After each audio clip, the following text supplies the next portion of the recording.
Dhaka metropolitan police ঢাকার বংশাল থানার officer in charge জনাব মোহাম্মদ রফিকুল ইসলাম পবিত্র মাহে রমজান উপলক্ষে আপনার বংশাল থানার বিভিন্ন পয়েন্টে পুলিশ মোতায়েন করছেন এবং এই পুলিশ মোতায়েনটা যে করা হচ্ছে এবং তারা কিভাবে চেকপোস্ট বা জনগণের জানমালের নিরাপত্তার জন্য আপনারা কিভাবে তাদেরকে সহযোগিতা করছেন যাতে কোথায় কোনো দুর্ঘটনা না ঘটে বা চুরি ছিনতাই যাতে না হচ্ছে, কিভাবে এই বিষয়গুলি আপনারা দেখছেন? প্রতিদিন আমার বংশাল থানায় প্রায় 10টি টিম কাজ করছে, তার মধ্যে 2টি চেকপোস্ট আছে আর 4টি টহল টিম, মোটরসাইকেলের 2টি টিম, 4টি বাইকে 2টি টিম এবং ফুট পেট্রোল করছে 2টি টিম। তো দিন এবং রাত্রে আমরা আলাদা আলাদাভাবে এই টহলগুলি করাচ্ছি, চেকপোস্ট পরিচালনা করছি।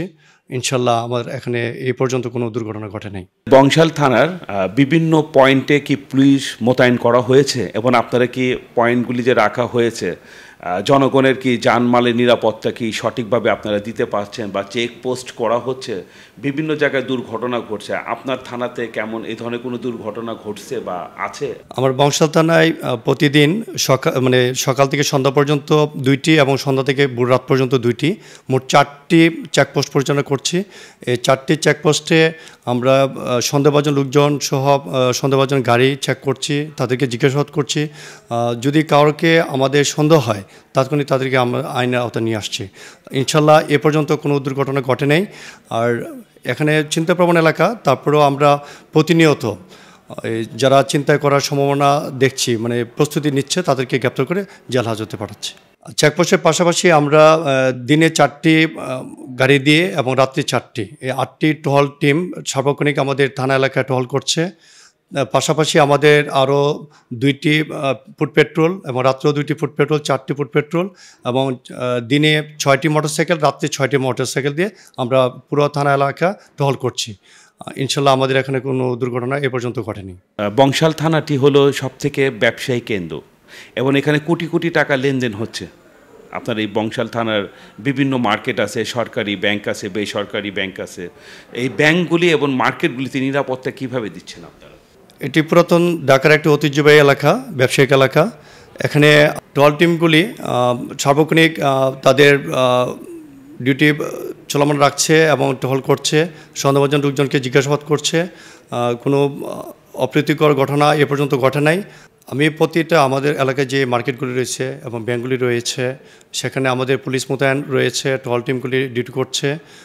প্রতিটা মোড়ে মোড়ে আমাদের পুলিশ রয়েছে, ব্যাংকের সামনে প্লাস মার্কেটগুলির সামনে পুলিশ রয়েছে। আপনারা ইচ্ছা করলে দেখতে পারেন যে আমাদের পুলিশ সার্বক্ষণিক অ্যাক্টিভ রয়েছে। ইনশাল্লাহ কোনো দুর্ঘটনা ঘটে নেই। আমরা নয়াবাজার ব্রিজের ডাল এবং চানকারপুল ওই 2টা জায়গায় আমরা 24 ঘন্টায় চেকপোস্ট করছি। পাশাপাশি আমাদের তাঁতিবাজার মোড়, রায় সাহেব বাজার মোড়, Bangshal crossing, Phulbaria bus stand crossing, পশু হাসপাতাল মোড় সহ নাজিরাবাজার চৌরাস্তা, যেখানে জনগণের আসা যাওয়া বেশি এবং এখানে সার্বক্ষণিক আমাদের পুলিশ নিরাপত্তা দিচ্ছে। বংশাল থানার অন্তর্গত ব্যবসায়ী এলাকার থেকে পাশাপাশি আপনার সাধারণ জনগণও বসবাস করে, সব শ্রেণীর শিক্ষা প্রতিষ্ঠান আছে এবং এই যারা নাকি ঈদে যাবে বাড়িতে তাদের জন্য কিছু বলার আছে আপনাদের? ক্যামেরাগুলি আছে, এগুলি অ্যাক্টিভ রাখে এবং মার্কেটগুলিতে যে সিকিউরিটি আছে তারা যাতে সার্বক্ষণিক তৎপর থাকে। আপনার বংশাল থানার এই মামলা বিভিন্ন হচ্ছে, সবথেকে বেশি মামলা কোনটি হচ্ছে? নারী নির্যাতন না চেকের মামলা নাকি রাজনীতির মামলাগুলি হচ্ছে? এবং এই মামলাগুলি যে হচ্ছে এবং আপনারা কিভাবে তদন্তগুলি করছেন, সঠিক তদন্তগুলি কি হচ্ছে?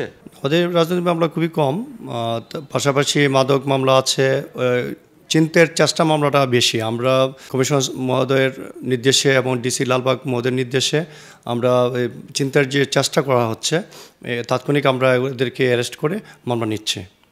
আর মামলা তদন্তের বিষয়ে আমরা খুব স্বচ্ছতার সহিত পর্যালোচনা করছি, বিবেচনা করে আসামি গ্রেপ্তার করা হচ্ছে এবং যেসব ঘটনা সত্য সেই বিষয়ে চার্জশিট দেওয়া হচ্ছে। পুলিশ কমিশনার মহোদয়ের নির্দেশে সিকিউরিটিদেরকে আমরা আরও যাতে তৎপর হয়ে কাজ করে তাদেরকে দিক নির্দেশনা দেওয়া হয়েছে এবং যারা বাসা বাড়িতে যাবেন তাদের যাতে তালাবদ্ধ করে নিরাপদ রেখে নিজেদের গ্রামে যেতে পারে এই বিষয়ে আমাদের পুলিশ সার্বক্ষণিক তৎপর রয়েছে এবং টহল টিম সহ আমাদের যত ডিউটি টিম আছে সবাই অ্যাক্টিভলি ডিউটি করছে। আশা করি আমরা কোনো বিপদের সম্মুখীন হব না। আপনার এই বংশাল থানার বিভিন্ন পয়েন্ট আমরা পুলিশ দেখেছি, কিন্তু মাদক বেচা কিনি কি এখন আগের তুলনায় বাড়ছে নাকি কমেছে আপনি আসার পর? এখানে আগে যেভাবে মাদক বিক্রি হতো অনেক বেশি বেশি, এখন এই পর্যায়ে নাই, এখন একদম নিম্ন পর্যায়ে চলে আসছে। আমরা যাদেরকে ধরছি খুব অল্প পরিমাণ মাদক পাওয়া যাচ্ছে। আশা করছি অদূর ভবিষ্যতে এটাও একদম জিরো টলারেন্সে চলে আসবে। আমাদের এই সময়ের পক্ষ থেকে আপনাকে অসংখ্য ধন্যবাদ। বংশাল থানা পুলিশ এবং ডিএমপির পক্ষ থেকে আপনাকেও ধন্যবাদ জানাচ্ছি।